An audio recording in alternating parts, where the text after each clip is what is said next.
100,000, they could pay them up to 50,000 of that judgment. And then if I keep doing this over and over again, well, the max this fund will pay is 250,000. And then they'll probably have to go sell cars. So what should you know about the consumer recovery account? Well, let's take each bullet point. It's financed by our fees, our license fees, check. It pays up to 50,000 max per deal, with a lifetime max of 250 for us as a salesperson or broker. And we get suspended until we pay the money back. So make sure you're clear on that. Okay, so we make a distinction right between salesperson and broker, right? A salesperson under the employment of broker. We also kind of clarified who can use the term realtor, a member of the a member of the National Association of Realtors. Well, now let's really clear up the word agent, right? The word agent, because that's commonly used, right? We say, oh, my buddy is an agent. About tree Fiddy. My buddy is a broker at Pinnacle. My buddy is an agent at Oppenheimer Group. Well, let's really clarify what we mean. So in California, when you're representing another, you create what's called an agency relationship, right? So which is why the term agent comes. But for our purposes, the broker, meaning the office, is the agent.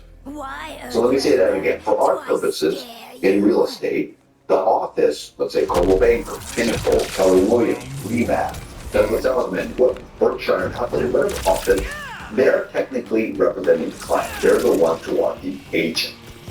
Even though you, the salesperson, are doing all the work, technically the customer is still doing business with the company, really. So maybe this will clarify. So let's say you go to Wells Fargo and you're going to deposit your big first commission check, right? Your big usually commission check. And you go to deposit, and Becky, the teller, is helping you. Becky's very nice, she helps you. But the truth is, you're not doing business with Becky. You're doing business with Wells Fargo, right? And if you have a problem, you're going to go to Wells Fargo.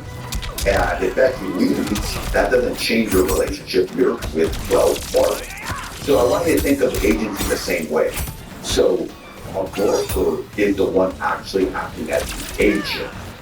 The salesperson is actually representing the broker. Just like Becky is representing Wells Fargo in the transaction. But Wells Fargo is business. Oh, fuck. So you may get a question that says, a salesperson takes a list on 90 days. But they leave that office in 30 days. Who owns the listing? The broker does, the original broker, because that listing is actually with the broker. So one thing that could done. So the broker is the agent. Now let's take each one of these bullet points and own these. A real estate salesperson represents the brokerage in transactions, where the real estate broker represents the actual party. Okay. Now in California, we can have three types of agency relationships: seller agency, buyer agency, and representing both sides. Oh, that's broke. So let's do an example here. So let's say you're working for Coldwell Banker, right? And I'm working for the Oppenheimer Group. Well, you have a new listing, fantastic, you have a beautiful new home for sale in the Hollywood Hills. I have a buyer, I bring the buyer, you have the seller, and we do a deal together. The question is, what type of agency relationship do you have with your client? Remember, you're representing the seller. So you'd be correct to say seller agency, or technically, Coldwell Banker has seller agency. What type of relationship do I have with my client? Well, I'm representing the buyer, so I have buyer agency. Buyer agency. Now, why is that important? Because once you create agency, it triggers this higher duty called a fiduciary duty. A fiduciary duty. So what's a fiduciary duty? It's the duty of utmost care, honesty, integrity, loyalty. Basically, you're having to look out for your client at a higher level. So, back to that example. You're representing the seller, you have seller agency, therefore you have a fiduciary duty to the seller. I'm representing the buyer, I have buyer agency, I have fiduciary duty to the buyer. Now here's another that might pop up.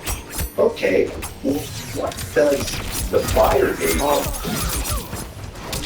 obligation-wise to the seller or the seller's agent or vice versa? Since we don't have fiduciary duty to each other to reach out on client, what do we owe each other? Honest and fair deal. Honest and fair deal. Now, it's not fiduciary duty, but it's still honest and fair deal. Right to each other. Now,